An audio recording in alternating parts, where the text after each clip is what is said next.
The report highlights several vulnerabilities that U.S. forces would face if they were to fight China. Do you think there are any that are particularly pressing that the U.S. and Taiwan should be focused on? The real area that I believe needs attention is the area of Taiwan's reserve forces.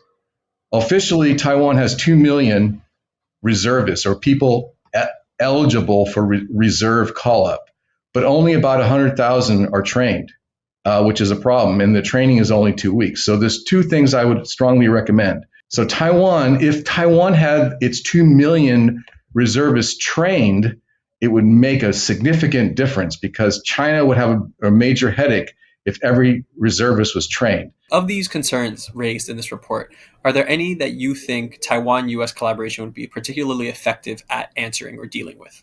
The budget that President Lai suggests is a budget that will have a part of it that's integrated air defense, so-called T-Dome or Taiwan Dome, right?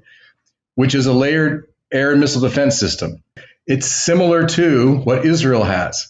Israel has a layered, tiered missile defense system. So hopefully Taiwan, the United States, and Israel will talk about how important it is to have this kind of a defense system that will protect Taiwan from ballistic missiles, cruise missiles, short-range missiles, because some of those rockets might be fired from ships at sea close to Taiwan's coast. What does the timing of the report's release indicate to you, given all the tensions ongoing in the region right now between China, Taiwan, the US, and even Japan?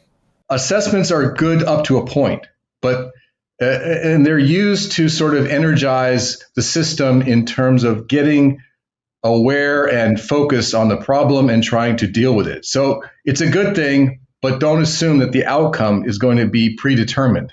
Should China assert itself in the kinetic domain? So that includes not only the US and Taiwan, but Japan, the Philippines, Australia. Many countries are threatened by China's action. And, you know, the Chinese Navy is larger than the US Navy. The Chinese Coast Guard is the largest in the world, et cetera, et cetera. So China is not building its maritime fleet to watch, whales jump out of the water. They're designing it for world domination. I'm sorry to say, but that's a fact. And so the nations of the Indo-Pacific need to deal with it.